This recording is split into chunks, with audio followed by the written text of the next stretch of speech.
Chapter 1. Into the shadows of Dorset rain fell in sheets as Vincent Morello gripped the steering wheel, blood seeping through the bandage wrapped haphazardly around his left arm. The lights of London faded behind him, swallowed by the endless stretch of road and fog that led to Dorset, his black Audi now dusted with grime and bullet nicks rattled with every mile.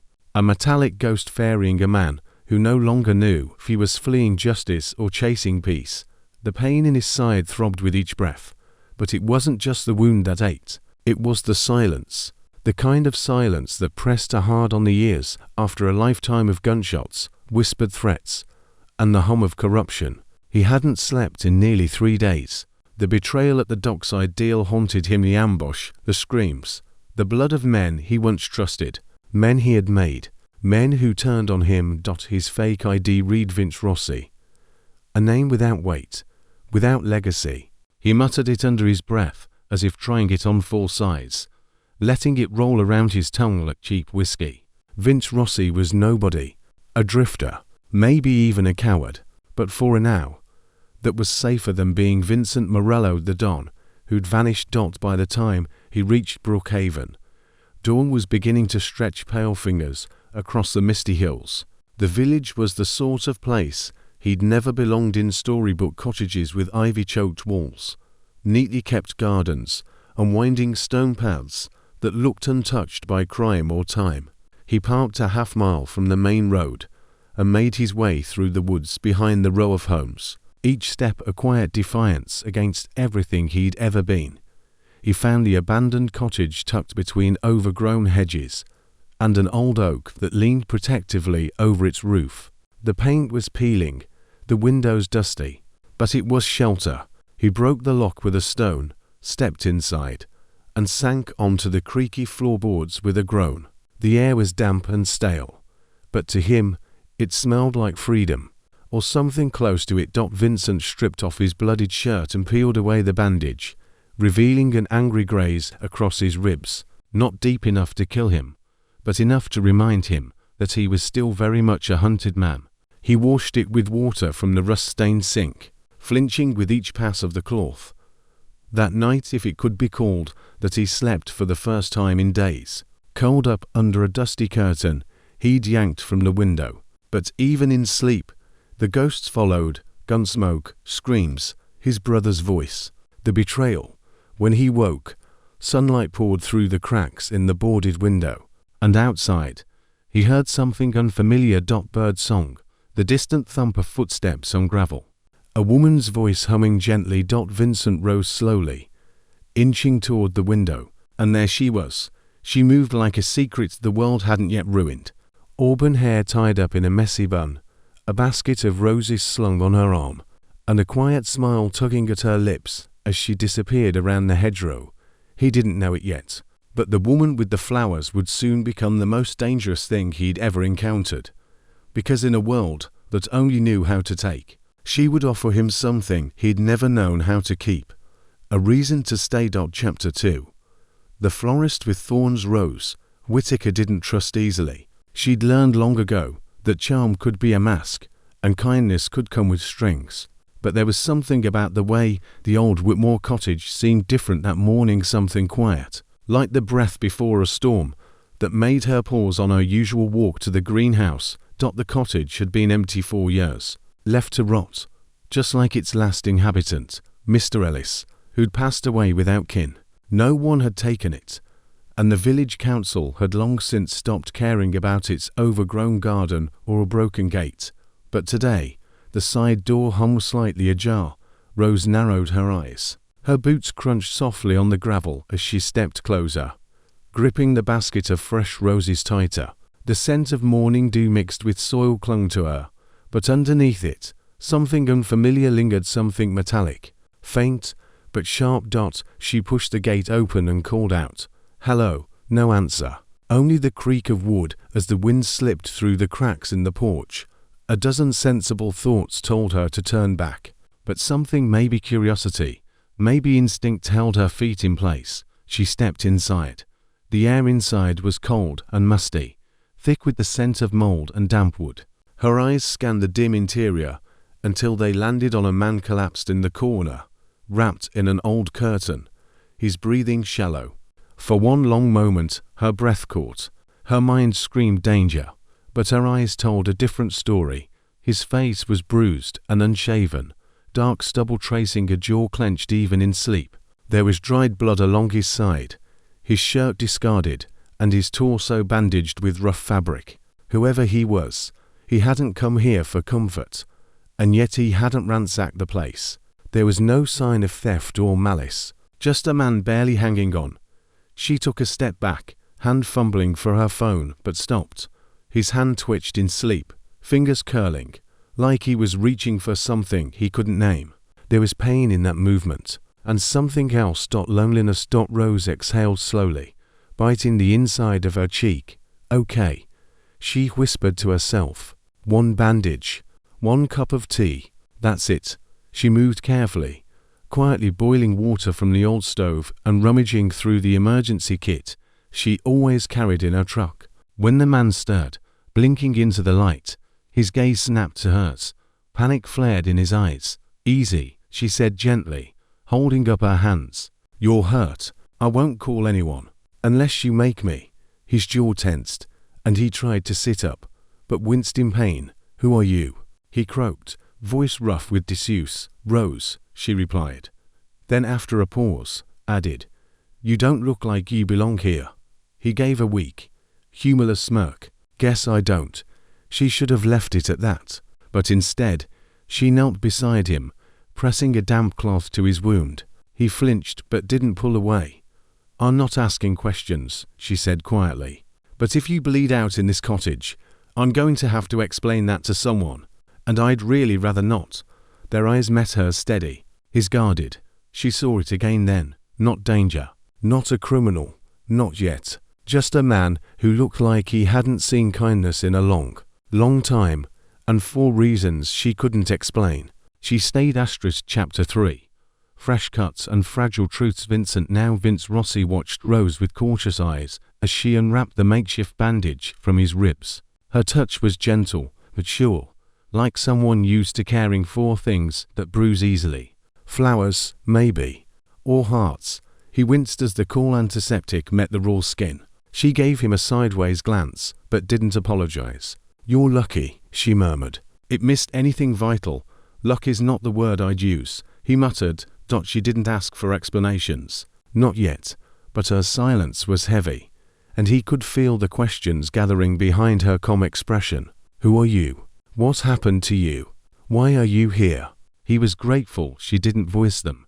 The cottage creaked around them, its age and emptiness filling the pauses between their words. Rose had brought in a few blankets and a thermos of tea from her truck. She moved with a quiet grace, familiar with solitude, but not hardened by it.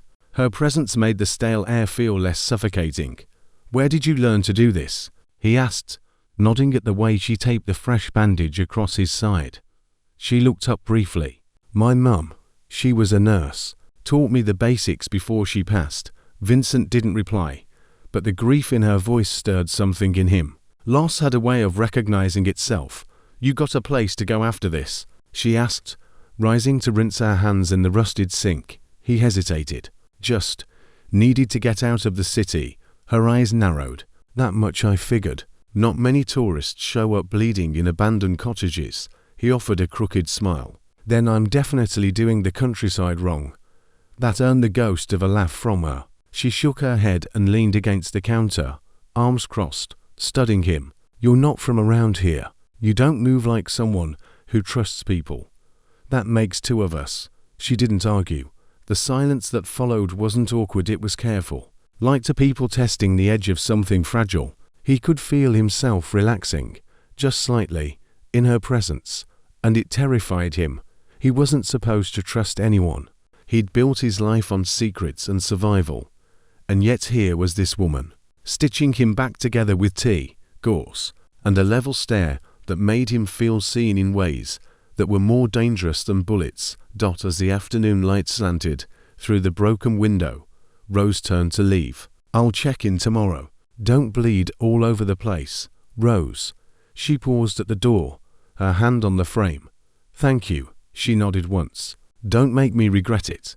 Then she was gone, her footsteps fading down the garden path, leaving behind a silence that no longer felt quite so empty. Vincent lay back against the wall, his eyes fixed on the ceiling. For the first time in days, maybe weeks, the tremor in his hands had stilled, just a little, and he didn't know what scared him more, his wound, the men still hunting him, or the soft, stubborn woman who just walked out the door. Chapter 4.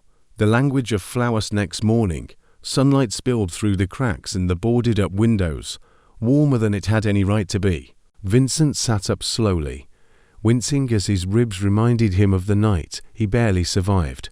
But his eyes drifted to the corner of the room, where a small paper-wrapped bundle sat on the floor. Roses, pale yellow ones, tied with twine, and a note in looping script, "For healing. Don't water with whiskey." Rhys stared at them for a long time, lips twitching despite himself. Later that day, he followed the scent of earth and petals down the lane to Rose's flower shop, tucked between a bakery and a second-hand bookstore. Whitaker Blooms was written in weathered paint on the window, and the bell chimed as he stepped inside.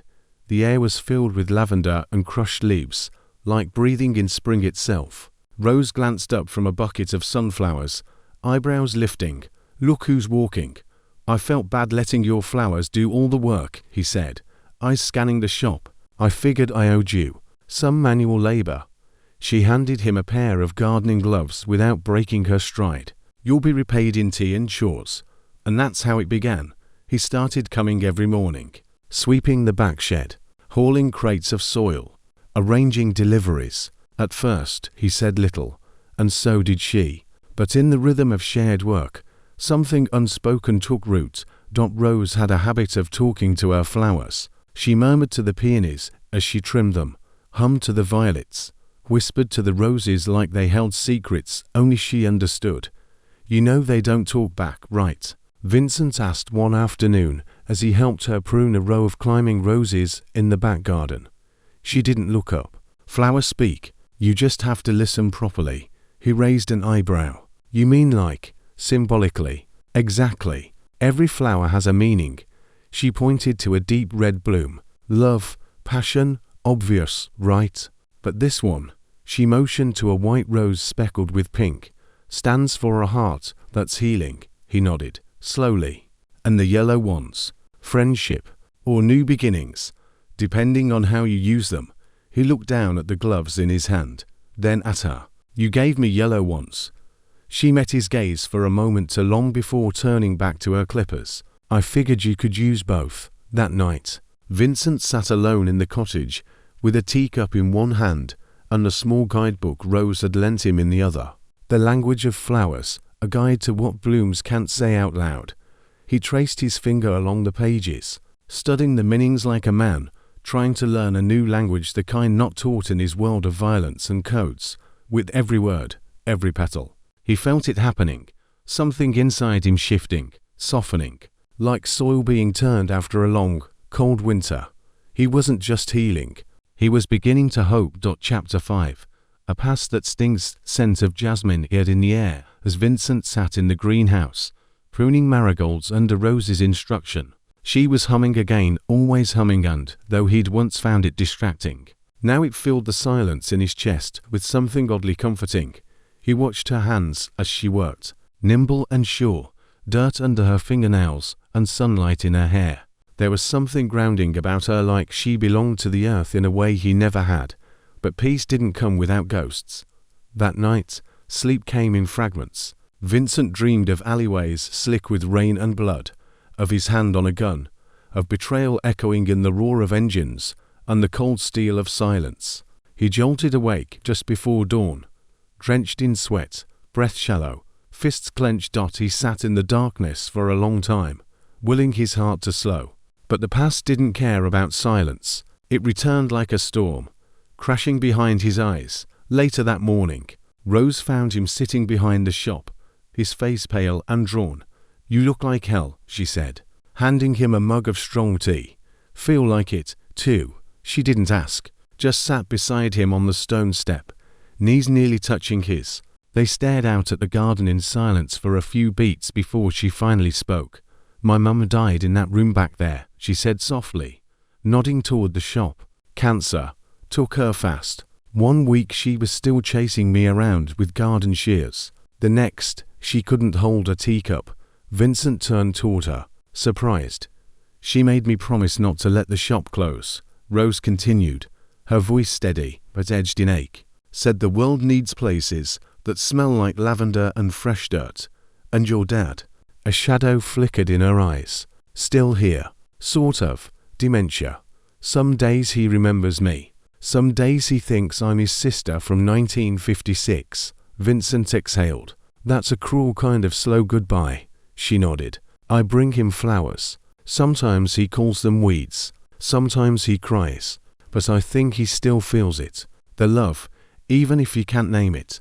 He looked at her then, really looked at the resilience wrapped in her soft voice, the strength beneath her quiet routines. She didn't run from pain. She lived with it, and still chose kindness. "I've done things," he said suddenly. The words pulled from somewhere deep. "Things I don't know how to come back from." Rose didn't flinch. "You don't have to tell me." "I want to," he murmured, surprising himself. She reached over, her hand brushing his briefly before pulling back. "Not today, but maybe one day." And just like that, the moment settled between them, not a confession, but an understanding, a space where pain didn't have to be explained, only shared dot in that quiet corner of the village, among forgotten flowers and fractured memories. To damaged souls sat in silence. And it didn't sting quite so much. Chapter 6. Petals in the rainstorm came in fast grey skies, tumbling over Brookhaven like waves. Wind rushing through the village with the promise of downpour. Rose was just locking up the shop when the first drops fell. She glanced up at the clouds, sighed, and turned toward home, halfway to her cottage. She caught sight of a figure standing awkwardly at the edge of the garden path, soaked, hoodie pulled over his head, shoulders tense like a man trying to disappear into the rain. "Vince," she called. He looked up, water streaking down his face, dark hair plastered to his forehead. "Didn't realize I'd timed my walk so badly," he said, teeth chattering slightly. "Didn't mean to show up." Rose hesitated, then opened her door wider. "Well, I can't let you melt. Get in here." He stepped inside hesitantly, dripping onto the hardwood floor. The scent of cinnamon and fresh rosemary clung to the warm interior. She handed him a towel and moved about the kitchen with practiced ease, lighting candles as the power flickered off. Vincent stood in the doorway, towel draped over his shoulders, his eyes scanning the space 𝐃𝐨𝐧'𝐭, cluttered, full of life, unlike anything he'd ever lived in. Rose placed a mug of tea on the table. "You've got the look of a man who's never weathered a storm in a kitchen before. I'm more used to back alleys," he said, managing a dry smile. She gave him a look, but didn't press.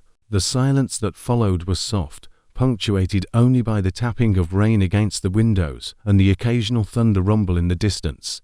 "You don't talk much about yourself," she said gently, curling into the armchair by the fire. "That's usually the point. You forget I'm a florist. I know how to handle closed-off things." She gave him a small smile, eyes flicking to the cactus on her windowsill. "Even the prickly ones bloom with the right care," he chuckled. And it sounded rusty, real. He took a seat across from her, and for the next hour, they sat by candlelight, sipping tea, trading stories that didn't feel like confessions but offers. She spoke of her childhood climbing trees and planting wild marigolds. He spoke of a life in the city, without details, but full of regret. At one point, lightning flashed. The light sputtered and died. Rose rose calmly and lit another candle, her face glowing gold in the flickering light. Vincent watched her as if seeing her for the first time, not just as a kind stranger, but as something grounding, a tether, a glimpse of everything he thought he'd forfeited long ago. She returned to her seat, their knees brushing now. "Rose," he said, his voice low, uncertain. "This, being here, it's the first time I've felt human in a long time." Her eyes searched his. "Then stay human, at least while you're in Brookhaven." There was a pause, long, full, thick with tension neither of them could name. He leaned forward a fraction, just enough for her breath to catch, but then pulled back, jaw tight. "I shouldn't," he said softly, her eyes softened. "I know." Outside, the storm raged. Inside, something else began to grow, quiet, unspoken, fragile as petals pressed between pages, but real. Chapter 7. Whispers and Watchers. Vincent sat on the edge of the garden wall behind Whitaker blooms, a pair of garden shears idle in his lap. He stared out at the horizon.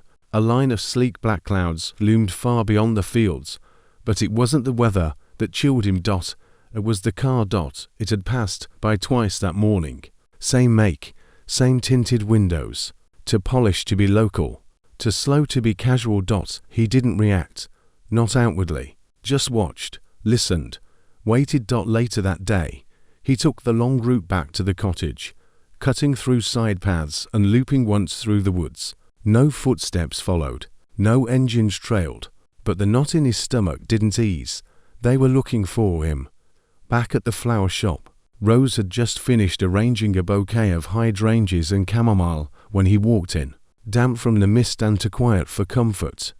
She looked up. "You're pale. Didn't sleep well. Nightmares?" He hesitated, then nodded once. "Something like that." She handed him a bunch of freshly cut stems and a blade. "Trim the ends. Angled, not straight. Flowers take water better that way." Vincent took the knife and began cutting in silence.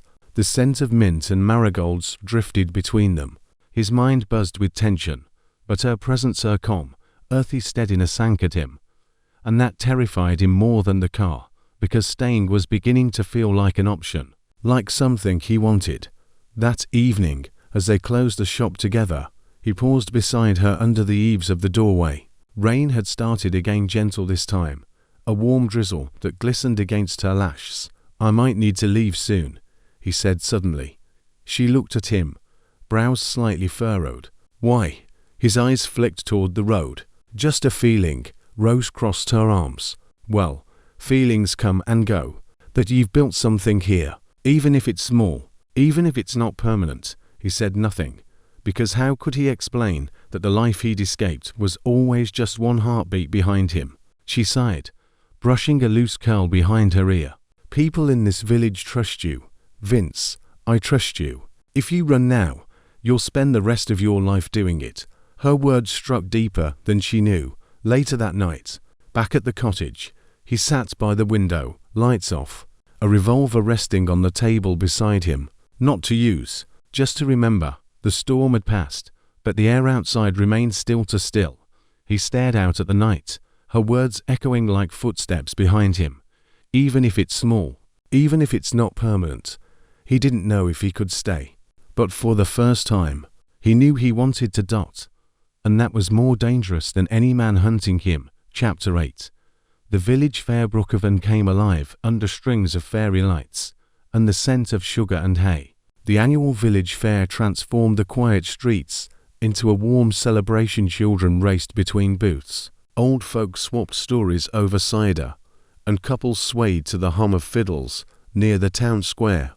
Vincent stood awkwardly at the edge of it all, hands stuffed in the pockets of his worn jacket, watching the swirl of color and sound with the unease of someone who didn't know where he fit.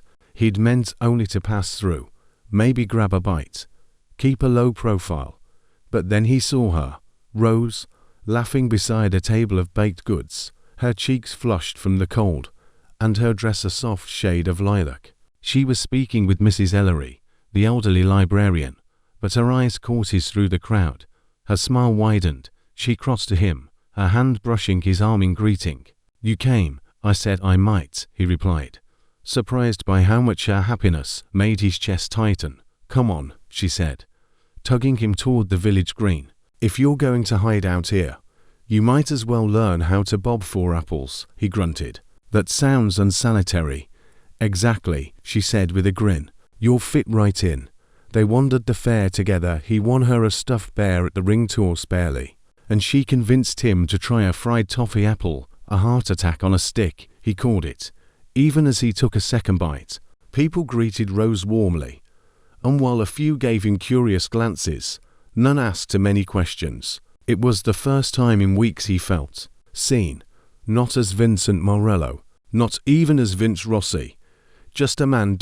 As the sun dipped below the trees and lanterns flickered to life, a small band began to play at the heart of the green. Couples slowly gathered, swaying in time to the gentle waltz drifting through the air. Rose nudged him with her elbow. "You dance?" "I shoot," he replied dryly. "I don't dance." "Well, there's no shooting here," she said, holding out her hand. "And you don't have to be good. You just have to be present." Something about the way she said it soft, hopeful unraveled him. He took her hand. They moved in a slow circle under the golden lights, his hand warm at the small of her back, her breath soft against his collar. Around them, the world melted away into warmth and candlelight and music. "I haven't danced in years," he murmured. "You're doing fine," she whispered. He didn't tell her that her presence steadied him more than any rhythm, that the warmth blooming in his chest wasn't just from cider or music. It was her. And for the first time in his life, surrounded by laughter and lanterns and the feel of her in his arms, Vincent Morello believed, if only for a heartbeat, that maybe he could have something different, something real. Chapter 9. A glimpse of the truth. It started with a broken vase. Rose had been rearranging the front display in her shop, crimson dahlias and white chrysanthemums in a white amber jar, when it slipped from her hands and shattered. The noise startled her, but what truly caught her attention was the muffled thump that came from the storage room behind her. "Vince," she called, brushing shards of glass into a DUSDPAN. No answer. She walked through the curtain and found him there, standing over his canvas duffel bag, frozen. His shoulders were stiff, his jaw tight. The zipper was half open, and poking out from the side was the cold, unmistakable glint of a handgun. Her breath hitched. For a moment, neither of them spoke. The air felt suddenly thin, heavy with everything that hadn't been said between them. "Why?" she asked, voice quieter than she meant it to be. "Do you have a gun?" Vincent didn't look at her. "It's not what you think." "Then tell me what it is." Still nothing. Just the sound of the rain starting up again outside, soft against the windows. "Vince," she tried again, her voice breaking slightly. "I've let you into my life, my home, my father's care. I've trusted you with more than I should have. You owe me the truth." He met her eyes at last, and in them, she saw something she hadn't expected. Fear, not of her, but of what the truth might cost him. "I can't," he said finally, voice low, tight. "Not yet." She took a slow step back, the pain in her chest worse than she'd imagined. "That's not good enough." "I'm trying," he said, the words like gravel in his throat. "You don't know what it costs me to be here, Rose. Every day I wake up, I'm choosing to stay. For the first time in my life, I'm choosing peace, but I can't promise you a past that doesn't exist." Her eyes filled with tears, but none fell. She shook her head. "I don't need a clean past, Vince. I need honesty. I need to know that the man in front of me isn't going to shatter the life I've worked to protect." He stepped toward her, slowly, like approaching a wild animal. "You're the only good thing I've had in years, but that's not enough if you keep hiding." The silence between them cracked like thunder. Then, without another word, she turned and walked out of the room, out of the shop, leaving him standing there, alone with a gun, a bag full of secrets, and the first person who had made him want to be more than what he was. Vincent sat down slowly, the weight of the duffel heavy beside him. And for the first time since coming to Brookhaven, he wasn't sure if he'd made the right choice staying, or if the damage had already begun. Chapter 10. Thorns between us passed, but Rose didn't come by the cottage. The mornings were quieter now. No footsteps on gravel, no humming in the distance, no fresh-cut blooms left by the door. The silence that once offered Vincent peace now pressed in like punishment. He still swept the garden path and trimmed the lavender outside her shop, but always from a distance, always after she'd left for the day. Brookhaven had lost its warmth. Or maybe he had. At night, he sat in the armchair by the hearth, staring at the flickering shadows, the fire doing little to burn away the cold inside him. Her words echoed in the silence. "I don't need a clean past, Vince. I need honesty. He had meant to protect her. That was the lie he told himself. But in truth, he'd been protecting himself from her judgment, from the fear of watching her face change when she saw the real man beneath the quiet stranger. The gun was still hidden, now buried deep in the shed beneath old crates. But it no longer mattered. The damage had already been done. Rose kept busy. Her shop stayed open. Bouquets were delivered. Orders fulfilled. She laughed with customers and walked the village lanes. But her eyes didn't linger. Her smile never reached her eyes. Not the way it used to. Mrs. Ellery, the librarian, had even asked one afternoon, "Whatever happened to that quiet man who helped you fix the fence? Haven't seen him around lately." Rose had only smiled politely. People come and go. It was Vincent's worst fear, being just another ghost in someone else's life. A footnote, a warning. One evening, he stood across the street from her shop as she turned off the lights inside. The glow from within caught the curve of her cheek, the gentle way she moved through the space. She paused at the door, as if sensing something, but didn't look up. Then she locked up and disappeared into the night. He watched her walk away, every step echoing in his chest like gunfire. He'd survived betrayal. He'd survived bullets. But this quiet absence of her was cutting deeper than anything he'd ever known. Because the truth was, Rose hadn't just seen him. She had made him want to be seen. And now, with her gone, he feared that he might disappear entirely. Chapter 11. The ghost's returned. Evening air in Brookhaven was unusually still. Vincent felt it in his bones as he crossed the garden path toward the flower shop. There was a weight in the wind, the kind that once preceded ambushes in alleyways or bloodshed behind closed doors. He didn't see the man until it was too late. A flicker of motion from the corner of his eye. A figure stepping out from between two hedges, black coat, gloved hands, and the glint of a silencer. Vincent reacted on instinct. He shoved the man's arm upward, just as the gun went off with a muffled snap. The bullet tore into the wooden trellis behind him.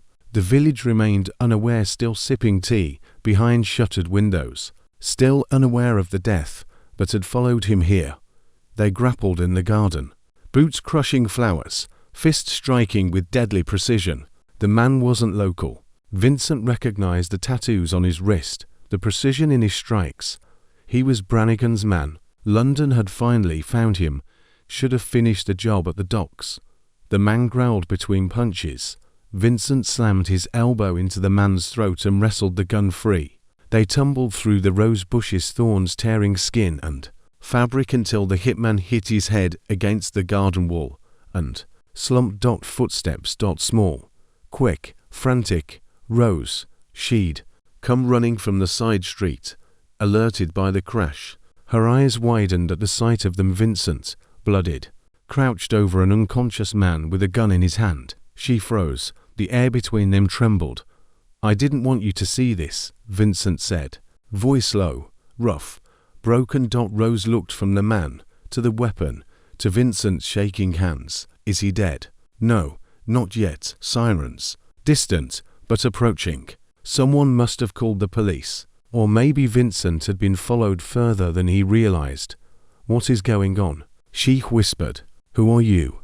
And in that moment, the fragile walls he'd built around his new identity crumbled. The truth hung in the air between them, unspoken but no longer deniable. "I'm not Vince Rossi," he said, lowering the gun. "Not really." She took a step back, disbelief written in every line of her face. "You brought this to Brookhaven. I tried to keep it from you. I tried to run, but you didn't tell me," she said, eyes glistening. "You let me trust you." Behind them, the sirens grew louder. Vincent looked at her, truly looked at her, and knew that no lie, no careful omission, could protect what they had anymore. His past had arrived, and now she was part of it too. He dropped the gun, raised his hands, turned to face the flashing blue lights, but his last glance was for her. And in her eyes, beneath the pain and shock, he still saw something terrifyingly human. Hope. Chapter 12. Roots of redemption. Hearing him sit in silence after the arrest. No handcuffs, no yelling, just two officers in plain clothes, eyes sharp and voices calm, who treated Vincent Morello not as a threat, but as a man they'd expected, because they had. Detective Colin Rourke had been tracking Vincent for months. He slid into the cottage hours after the incident, quietly, like someone entering a confessional. "Didn't expect you to settle near Rose's," Rourke said as he set down a folder thick with photos, dates, names. "Thought you'd vanish into smoke, not flower beds." Vincent didn't respond. He sat at the edge of the bed, elbows on his knees, gaze fixed on the floorboards. "Funny thing," Rourke continued, "we had a case on you. 27 counts. Then we found the gunshot victims at the docks. Found out Brannigan turned on you. Everything shifted." He paused. "You're not the villain anymore, Vincent. You're a witness, a survivor, and Rose." Vincent asked, voice hoarse, "Is she safe?" "She's not pressing charges." Rourke watched him closely. "But she's not exactly waiting at your door, either." Vincent nodded once. The ache in his chest spread like fire through cold limbs. Later, they let him walk back to the shop with Rourke at his side, not under arrest, but not free either. As they passed the familiar garden gate, Vincent stopped. Rose stood on the porch, arms crossed, her face unreadable. "You could have died," she said flatly, "right there in my garden." "I've died 100 times," he replied quietly, "but none of them hurt like walking away from you." She stared at him for a long time, trying to reconcile the man before her with the truth now laid bare. Finally, she spoke, her voice trembling. "You were living in my world like it could erase yours." "I wasn't trying to erase it," he said. "I was trying to outrun it. And now I'm done running." She looked past him, at Rourke. "So what happens?" "He cooperates, testifies against Brannigan and the entire London outfit," the detective said. "If he helps us take it all down, we help him rebuild." Rose's eyes flicked back to Vincent. "Is that what you want? To start again?" "No," he said. "I want to make things right, even if it costs me everything." She stepped down from the porch, standing inches from him. "You should have trusted me. I was afraid if you saw the real me, you'd walk away, and I did," she whispered. They stood in silence, surrounded by the faint rustle of the wind through her rose bushes. "But I came back," she added. Vincent's breath hitched. "Why?" "Because redemption doesn't grow in silence," she said. "It grows when you start digging." And for the first time in his life, Vincent understood that healing wasn't about burying the past. It was about planting something better in its place. Chapter 13. Blooming in the 𝐼𝐨𝐫𝐿 courtroom was colder than Vincent expected, not in temperature, but in spirit. The wood-panelled walls echoed every word he spoke as he gave his statement, a detailed confession of years tangled in the shadows of London's underworld. He didn't sugarcoat it. He told them about the men he'd served, the deals he'd overseen, the silence he'd paid for with blood. But he also spoke of Brannigan's betrayal, the ambush at the docks that left him bleeding and broken, hunted by his own dot, with Detective Rourke at his side, and an immunity deal built on full cooperation. Vincent brought it all down. Names, numbers, hidden accounts, safe houses. Brannigan's empire crumbled like paper in fire. It didn't come without a cost. His name was out, his face known, and even with a reduced sentence and witness protection looming, he had to serve time. But for once, he didn't flinch from the consequences. Rose didn't attend the hearings. Not at first. She sent letters, short ones, encouraging, sometimes sharp. She asked hard questions, pushed him not to wallow, but to work. And he did. Prison wasn't easy, but it was quieter than the life he'd left behind. He took a job in the kitchen, grew herbs on the window ledge, read every book Rose mailed him, dog-eared and smelling faintly of lavender. Her last letter before sentencing had said, "You once told me I was the only good thing you'd had in years. Maybe it's time you learned to be something good, too." When the final gavel fell, Vincent Morello wasn't free, but he was no longer caged by guilt. He stood, shackled but steady, sentenced but seen. As he was led away, he caught a glimpse of someone standing in the back of the gallery, sunlight slanting over a pale blue scarf, eyes locked on his Rose. She hadn't said a word, but her presence alone lit something inside him he thought long gone. not forgiveness, not yet, but a beginning. And as he stepped into the prison transport van that would carry him away from the ashes of his past, Vincent didn't look back, because for the first time, he was walking forward, towards something he hadn't dared to hope for, a life worth blooming into. Chapter 14. A garden reborn. Cottage hadn't changed much, still creaky, still tucked behind wild hedges, but the garden was no longer overgrown. It bloomed with intention now. Rows of daffodils lined the walkway, and patches of chamomile and mint had begun to creep in where weeds once ruled. Rose knelt near the rose bushes, pruning shears in hand, sweat on her brow, dirt under her nails. A straw had shaded her face, but her eyes scanned the stems with quiet focus. She was alone, except for the soft rustle of the wind and the gentle buzzing of bees. She had rebuilt this place slowly, day by day, after Vincent's sentencing. The shop kept her busy, the villagers kind, but the nights were quieter, and sometimes unbearably so. Still, she worked. She rewired the cottage's broken light, repainted the shutters pale blue, hung wine chimes near the porch, and every week, like clockwork, a letter arrived neatly folded, scented faintly of ink and old pages, always signed the same, your Vince.